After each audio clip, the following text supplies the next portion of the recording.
कबीरदास जी की साखी का यह तीसरा दोहा है। तीरथ गए से एक फल, संत मिले फल चार, सतगुरु मिले अनेक फल, कहे कबीर विचार।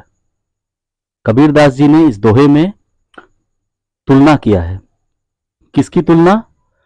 तीर्थ यात्रा करने से जो पुण्य प्राप्त होता है, जो फल मिलता है, संतों के दर्शन करने से जो पुण्य मिलता है, और सच्चे गुरु को पा जाने से जो लाभ मिलता है, इन तीनों की तुलना करते हुए सच्चे गुरु को पाना, उनके मार्गदर्शन को पाना, सच्चे गुरु का सानिध्य पाना, इसको कहीं अधिक श्रेष्ठ बताया है। कबीरदास जी कहते हैं कि तीर्थ यात्रा करने से मनुष्य को केवल एक फल, एक ही पुण्य प्राप्त होता है, और वह पुण्य क्या है? सत्संग। जब हम तीर्थ में जाते हैं तो हमें वहां सत्संग प्राप्त होता है। यही तीर्थ का एकमात्र पुण्य फल है।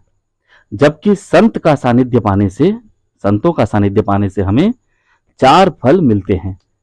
कबीरदास जी कह रहे हैं, तीर्थ गए से एक फल, संत मिले फल चार। वह चार फल क्या हैं?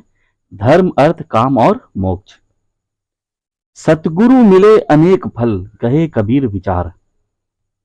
सतगुरु को पा जाने से, सच्चे गुरु को पा जाने से, सच्चे गुरु के सानिध्य को प्राप्त कर लेने से, गुरु का मार्गदर्शन पा जाने से मनुष्य को जीवन में अनेक फल प्राप्त होते हैं।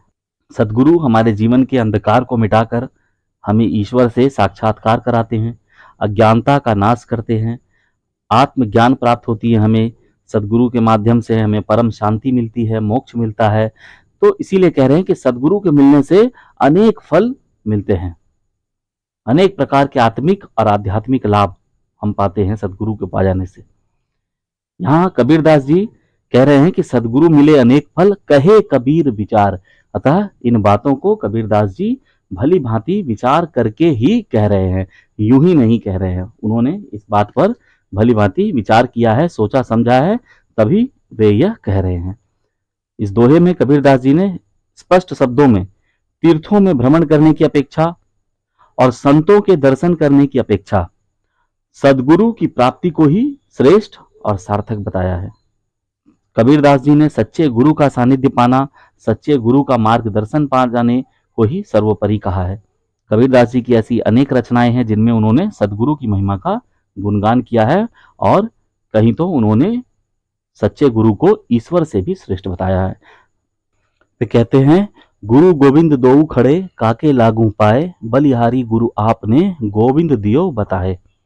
तो इस दोहे में कबीरदास जी ने सतगुरु की महिमा को, सतगुरु के महत्व को बताया है। इस दोहे में आपको कोई कठिन शब्द नहीं मिलेंगे, बस एक जो फल है, फल का अर्थ यहाँ पर आप पुण्य समझेंगे। जो फल मिलता है, जो पुण्य प्राप्त होता है। और इस दोहे की भाषा अत्यंत सहज है, और कहे कबीर में यहाँ अनुप्रास अलंकार है।